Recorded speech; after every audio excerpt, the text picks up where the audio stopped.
নমস্কার।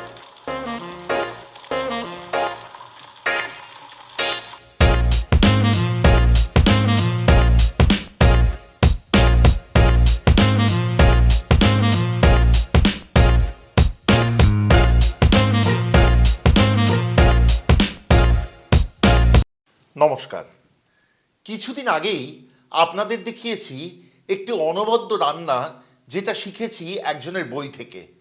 তার নাম বাবলি মুখার্জি। তার বই থেকেই আজকে আনছি আরেকটি অতি উপাদেয় রান্না। যেমন সুন্দর নাম তেমন সুন্দর স্বাদ। রান্নাটির নাম হচ্ছে 7 মশলার মাছ। এই রান্নাটির পিছনে কিন্তু একটি ইতিহাস আছে। বাবলিদিকে এই রান্নাটি শিখিয়েছিলেন বাবলিদির কাকিমা মৃদুলা গুপ্ত। আর বাবলিদির কাকার নাম ছিল ইনেন্দ্রনাথ গুপ্ত। ইনেন্দ্রনাথ গুপ্ত তাঁর স্ত্রীকে এই রান্নাটা শিখিয়েছিলেন। এবার আসি মজার গল্পে।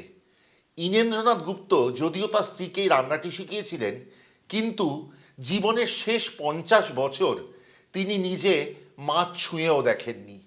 রোজকার রাত্রে তার খাবার ছিল হাঁসের ডিমের ডালনা আর রুটি।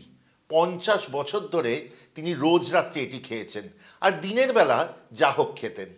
শুনতে যতই কঠিন হোক না কেন, এই 7 মশলার মাছের রান্নার উপকরণ কিন্তু একেবারে ঘরোয়া, রোজকার বাড়িতে যা পাওয়া যায় তাই। চলুন শিখি।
চ্যানেলে সেই রান্নাটিতে আগে থেকে সেদ্ধ করে রাখা আলুর সাথে মাখা হচ্ছে তিল বাটা, নুন, কাঁচা লঙ্কা বাটা ও আরও একটি উপকরণ। তারপর তেলে ভাজা মশলা তার উপর দেওয়া হচ্ছে। আমাদের কাছে কমেন্টে লিখে পাঠান সেই চতুর্থ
পেঁয়াজ এবং আদা বাটায় কাঁচা গন্ধ চলে যাবে এবং রং ধরে আসবে, তখন তাতে দিয়ে দিন 1.5 ছোট চামচ হলুদ এবং 1.5 ছোট চামচ